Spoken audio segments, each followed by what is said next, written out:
лекциянын темасы Кыргызстандагы элдик революциялар, себептери жана натыйжалары. 2015 жылы 24 мартта Бишкектеги Аларча резиденциясында 2005 жана 2010 жылдардагы элдик революциялар, себептери жана натыйжалары аттуу темада илимий практикалык конференция болуп өттү. Конференцияга белгилүү окумуштуулар, тарыхчылар, мамлекеттик коомдук ишмерлер, ошондой эле коомчулуктун өкүлдөрү катышып, массалык маалымат каражаттары аркылуу элге чагылдырылды. Конференциянын жүрүшүндө 2005 жылы 24 мартта жана 2010 жылы 7 апрелде болуп өткөн саясий окуяларга элдик революциялар деген аталыш берилип, анын себептери жана натыйжалары кеңири талкууланды. Конференциянын соңунда илимий негизделген резолюция кабыл алынды. Бүгүнкү лекциябыз ошол конференцияда кабыл алынган резолюциянын жана ошол конференцияда чыгып сүйлөгөн окумуштуулардын макалаларынын негизинде даярдалды. Тарых илиминде революциялык кырдаал түзүлбөйүнчө болбойт деген теория бар. Конференцияда чыгып сүйлөгөндөр ушул 2005-2010 жылдары болуп өткөн элдик революциянын алдында Кыргызстанда революциялык кырдаал болгон деген тыянакка келишти. Анткени революциялардын алдында Кыргызстанда революцияны болуш үчүн объективдүү жана субъективдүү себептер топтолгон. Негизги объективдүү себептердин бири ушу эки революциянын алдында саясий бийликтин башында турган күчтөр өлкөнү өзлөрү каалагандай башкара албай калган. Ал эми эл массасы мурдагыдай жашоону каалабай калган. Бул революциялык кырдаалдын негизги себеби ушул саясий окуялардын алдында болгондугу жөнүндө бир катар окумуштуулар чыгып сүйлөштү. Ушул аталган эки окуянын негизги себептери катарында конференцияда төмөндөгүлөр айтылды. Биринчиден, эгемендүүлүктүн жылдарында башаламан жүргүзүлгөн реформалар эл күткөндөй натыйжаларды бере алган жок. Экинчиден, Кыргызстанда элдин жакырчылыгы, жумушсуздук мурда болуп көрбөгөндөй деңгээлге көтөрүлдү.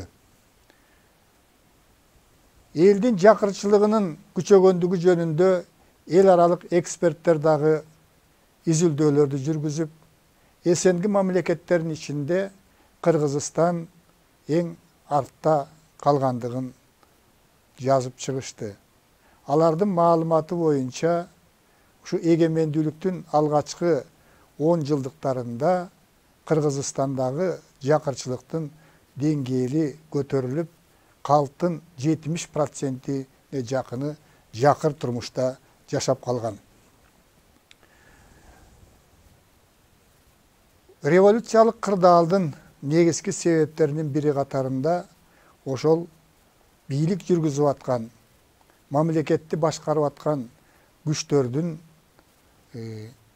алсырашы konstitutsiyаны kayra özgörtүүnün natijasında mamleket özünün funksiyasını tak atkara albay, negizинен президенттин жеке бийлиги орноп калгандыгы ошол конференцияда аргументтер жана фактылар аркылуу далилденди. Экономикалык жана финансылык ресурстардын бардыгы тең бийликти узурпациялаган күчтөрдүн колуна өтүп, тагыраак айтканда президенттердин жана алардын үй бүлөсүнүн, алардын тегерегиндеги адамдардын колуна өткөн. Анткени мамлекеттик бийлик экономикалык чөйрөдө, саясий чөйрөдө, бардык чөйрөдө ушул коррупция өзгөчө күч алгандыгы конференцияда белгиленди. Экс-президенттердин туугандары, анын жакын адамдары мамлекеттик бийликтин органдарына, өзгөчө сот бийлигине дагы кийлигишип, өзлөрүнүн ойлорун таңуулай баштагандыгын айткан окумуштуулар болду. Эгемендүүлүктүн жылдарында өткөн шайлоолордун бардыгы ушул добуштарды сатып алуу жана шайлоонун жыйынтыгын бурмалоо менен өткөндүгү көпчүлүккө белгилүү болгон. Мындан тышкары элди нааразы кылган дагы бир жагдай бул Кыргызстандын ата-бабалар кылымдардан бери сактап келген жерлеринин коңшу мамлекеттерге жең ичинен же ачык эле сатыла башташы көпчүлүктүн нааразычылыгын күчөткөн.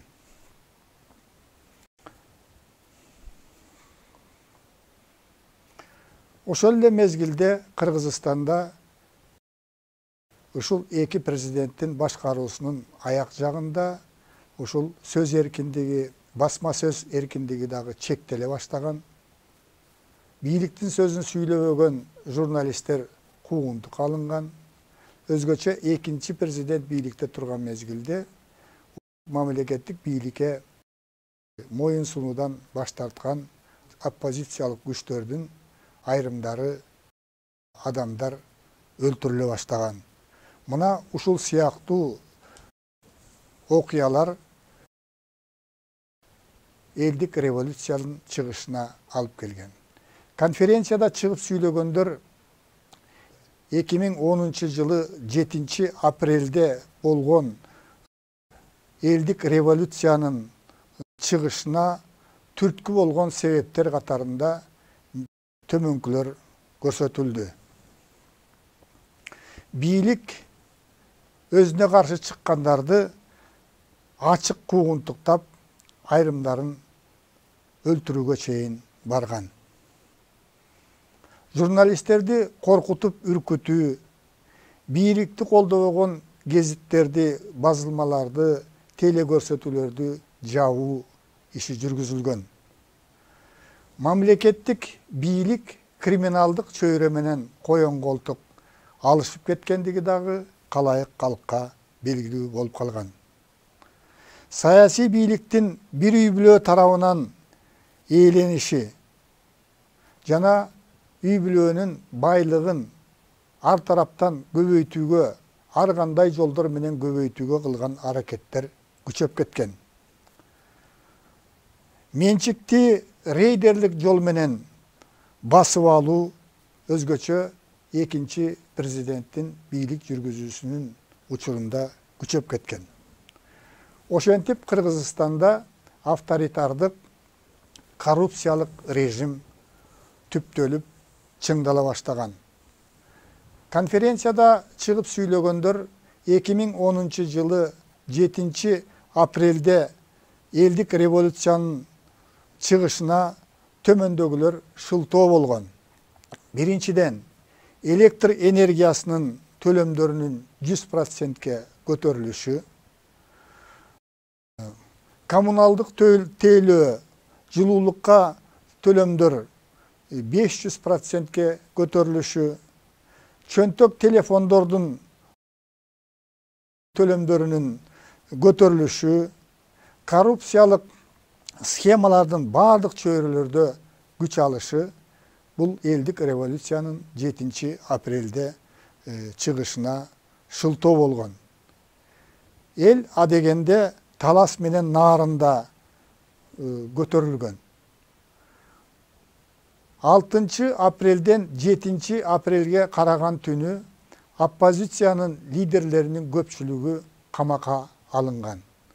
7 апрель күнү элдик кыймыл стихиялык түрдө башталып, Ала Тоо аянтына келген эл бийликти алууга, ошо коррупцияланган бийликти жоюуга аракет баштаган.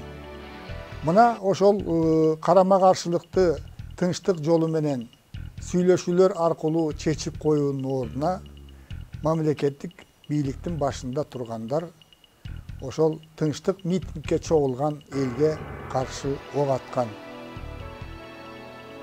Мунун натыйжасында 78 адам курман болгон. 1000ге жакын адам, айрым маалыматтар боюнча 1500 адам жарадар алышкан.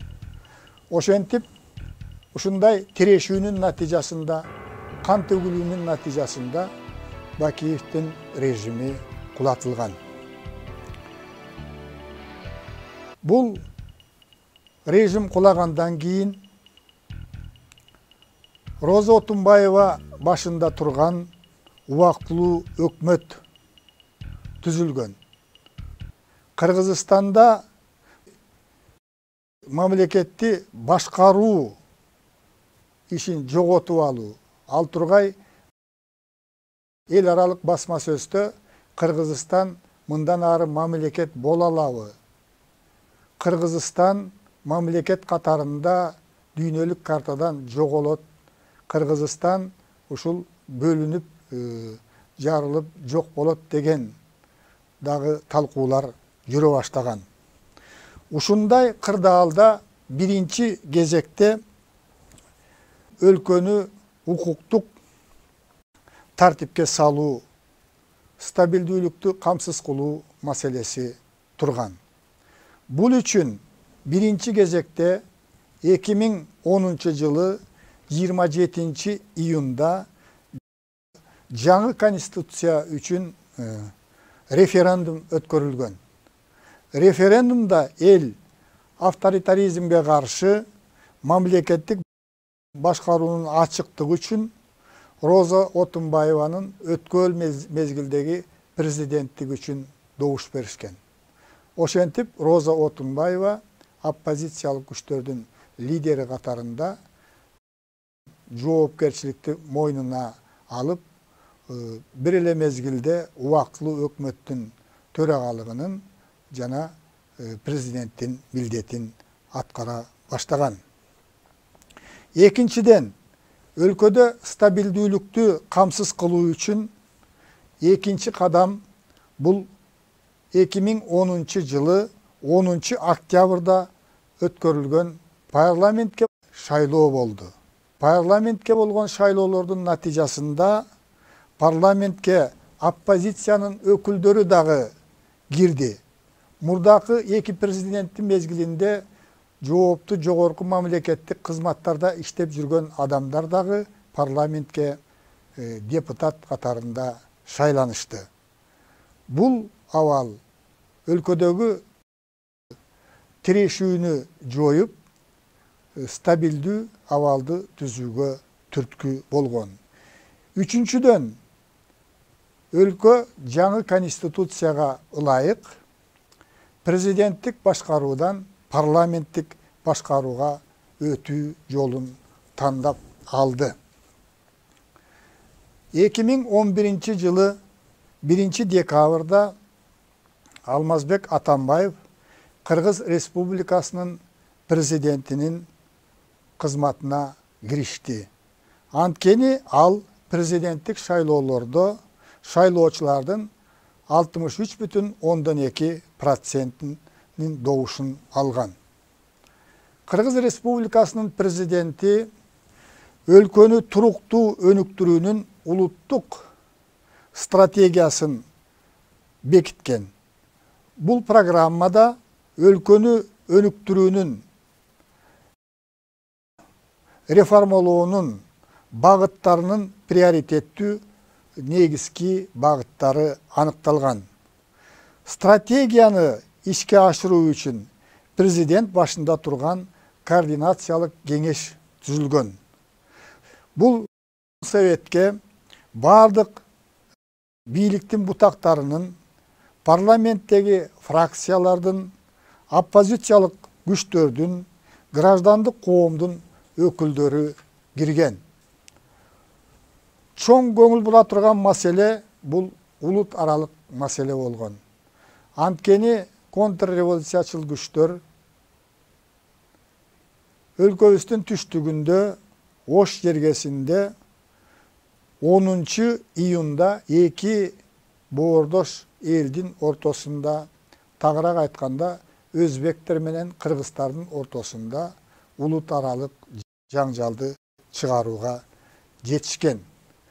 Бул жаңжалда 400-төн ашык адам курман болуп, 20-дан ашык адам дайынсыз жок болгон. Көп адам жаракат алган.